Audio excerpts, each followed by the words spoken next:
तो चलिए आज थोड़ा सा हटके करते हैं। आज का विषय धारा बहुत ही ज्ञानदायक अथवा प्रेरणादायक होने वाला है, क्योंकि आज का जो विषय है वो आधारित है एक बेजुबां जीव के ऊपर। और वो जीव क्या है? एक कुत्ता। नो नो, वो गाली देने वाली कुत्ता नहीं, वो तो सड़क पे विचलन करने वाले कुत्ता होते हैं। सर्वे सुखे आनंदम। आज के थंबनेल को देखकर मेरे प्यारे दोस्तों, अब सभी लोग समझ ही चुके हैं कि कैसे एक बेजुबां जीव अर्थात एक कुत्ते से हम अपने निजी जीवन का सही सटीक मतलब अथवा अर्थ जान सकते हैं। हाँ, कैसे जान सकते हैं? आज के समय में बहुतों का प्रश्न है कि एक कुत्ते से हम क्या ही सीख सकते हैं। मेरा उत्तर से सुनिए, एक कुत्ते से हम बहुत कुछ सीख सकते हैं, मतलब कि बहुत कुछ। जिस विषय का कल्पना करने चले तो एंड पे हमारे लिए ये एक मिथ बन के रह जाएगा। एक संपूर्ण दिन में न जाने कितने ही बार एक दो कुत्ते हमारे घर में, हमारे घर की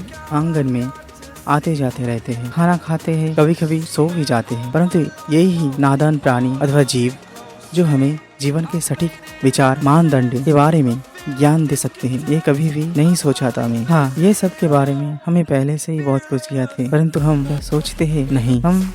हम इस बारे में बहुत कम ही सोचते हैं, क्योंकि वो तो एक कुत्ता है। हम क्या है? हम मनुष्य हैं। इस धरती का सबसे बुद्धिमान जीव। क्या सच में ही हम इस धरती के सबसे बुद्धिमान जीव है? हो भी सकते हैं और नहीं भी। देखिए, एक जीव कब बुद्धिमान बनता है? जब उसका निजी कर्म सही और सटीक होता है, तभी एक जीव संपूर्ण तरह से बुद्धिमान कहलाता है। और वो हम कहाँ से सीख सकते हैं? कहाँ से मतलब एक कुत्ते से हम वो सारे गुण अपने में अपना सकते हैं। तो चलिए मेरे साथ ज्ञान की इस नदी में डुबकी लगाने और जानते हैं कैसे सही सीख देने में एक कुत्ता भी हमारे पिता से परे होता है। पहला जो सीख है जो हमारे जीवन में बहुत ही जरूरी होता है, वो है निर्भीकता। हाँ, हमारे जीवन को सही तरह से अग्रसरित करने के लिए निर्भीकता बहुत ही जरूरी है, अथवा निर्भीकता एक उत्तम मार्ग है। भय से विजय पाना ही एक प्राणी का सर्वश्रेष्ठ अथवा उत्तम लक्षण होता है। और इस कसौटी में कुत्ते हमेशा ही एक अहम दावेदार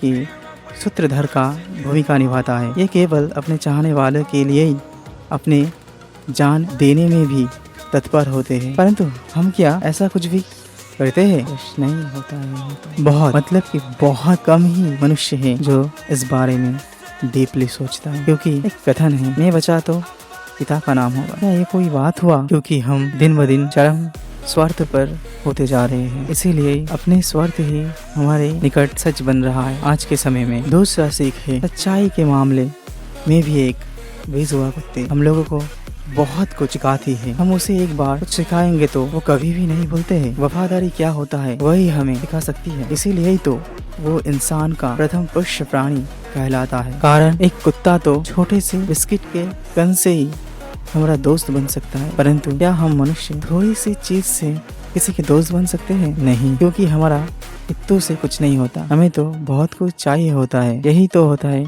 चरम स्वार्थपरायणता का लक्षण। तीसरा जो सीख है वो बहुत ही उत्तम और परिशिष्ट है, और वो है सटीक मानसिकता। क्या है सही मानसिकता? तो चलिए जाने हम। अभी के दिनों में क्या कोई एक भी मनुष्य है जो सटीक मानसा के हिसाब से चलते हैं? एकदम ही नहीं, क्योंकि मेरा खुद की मानसिकता ही समय समय मेरा साथ ही नहीं देता है। अपितु विपरीत में एक कुत्ते को देखे तो वो हमेशा ही सटीक और सद्मनोभावी रहना ही पसंद करता है। दोस्तों, विचार करना जरूर, एक कुत्ते से हमें क्या क्या ना सीखने को मिलता है। तो यदि कभी भी एक कुत्ते को डंडे से पीटने के पहले 2-3 बार सोचिएगा जरूर कि हम किसे पीटने जा रहे हैं। प्रकृत अर्थ में कहे तो यही कुत्ते ही हमें जीवन का अनंतम सीख दे जाते हैं। और चौथा सीख धैर्यता अथवा नियंत्रणता। जीवन में धैर्यता अथवा नियंत्रण ना हो तो वो जीवन संपूर्ण व्यर्थ है। इस प्रकार की जीवन का सटीक कोई अर्थ ही नहीं होता है। अर्थात जीवन में सम्मुखगामी बनना है तो धैर्यता रखना जरूरी है। गली सड़कों में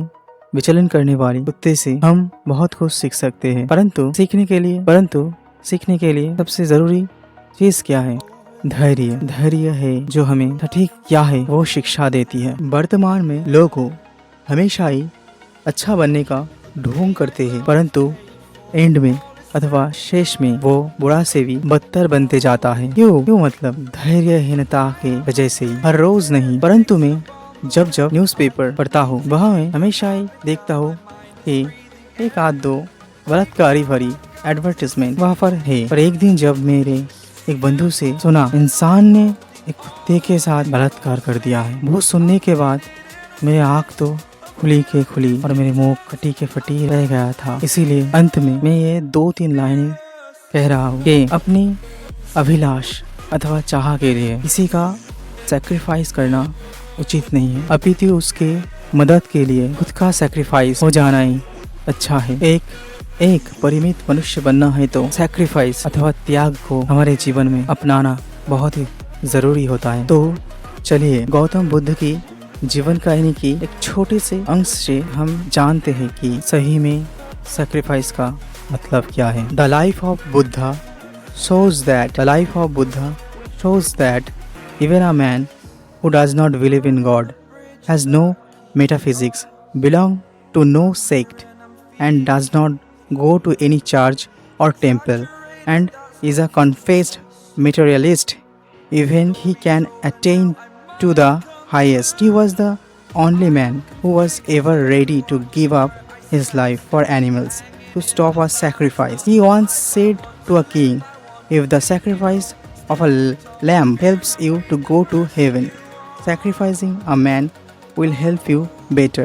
So sacrifice me." The king was astonished. The good life for other alone. The wise man should sacrifice himself for others. I can source my own good only by doing you good. There is no other way, none whatsoever. अर्थात बुद्ध का जीवन दर्शाता है कि जो व्यक्ति ईश्वर में विश्वास नहीं करता, वह भी आपकी भौतिक विज्ञान से नहीं मिला है, वह किसी भी आसन पर नहीं जाता है और किसी भी पूजा पाठ या मंदिर में नहीं जाता है, और ये एक भ्रमित करने वाली सामग्री है। यहाँ तक कि वह सर्वोच्च में भाग ले सकता है। वह एकमात्र व्यक्ति था जो जानवरों की बलि रोकने के लिए अपना जीवन देने तक तैयार हो गया था। वह चाहता है कि एक मेमने की बलि आपको स्वर्ग जाने में मदद करे। एक आदमी की बलि देने से आपको बेहतर मदद मिलेगी, इसलिए मेरी बलि दे दो। राजा हैरान था। दूसरों के लिए अच्छा जीवन अकेले ही होता है। बुद्धिमान व्यक्ति को दूसरों के लिए खुद का बलिदान करना चाहिए। मैं केवल आपका भला करने के ही अपना भला सुनिश्चित कर सकता हूँ, कोई दूसरा रास्ता नहीं है, बिल्कुल भी नहीं। तो अब तो समझ में आ ही गया होगा कि what is the meaning of sacrifice. We must be respect animals like a man, like relatives or others. तो आज यही पर ही समाप्त करते हैं। राधे राधे राधे गोविंद। पहला प्रश्न, कैसे हम एक कुत्ते को सही से समझ पाएंगे? दूसरा प्रश्न, क्या है एक कुत्ते का जीवन? और तीसरा प्रश्न, और कैसे हम कुत्ते से हमारी जीवन शैली के बारे में जान सकते हैं? Please give me some motivating comment that express myself to do something big for you.